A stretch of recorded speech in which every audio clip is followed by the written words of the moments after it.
कर्म तो स्वयं ही अपना फल भी है पार्थ, परंतु यदि तुम समाज कल्याण के कार्य में स्वयं अपना हित मिला लोगे तो तुम्हारा वो कर्म अशुद्ध और अशुभ हो जाएगा।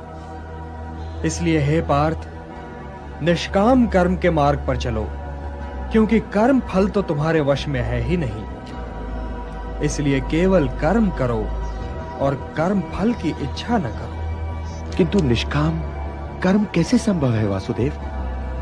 फल का ज्ञान ही तो कर्म करवाता है, और यदि दृष्टि फल से ही हट जाए तो कोई कर्म करेगा ही क्यों? कोई कर्म इसलिए करेगा पार्थ कि कर्म के बिना तो जीवन संभव ही नहीं।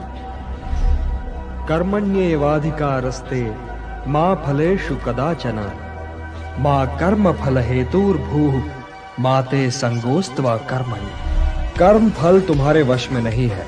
यदि तुम ये सोचो पार्थ कि चाहे विजय हो चाहे पराजय, किंतु तुम तो केवल इसलिए युद्ध कर रहे हो कि युद्ध करना तुम्हारा कर्तव्य है, तो विजय के सुख या पराजय के दुख का प्रश्न ही नहीं उठता।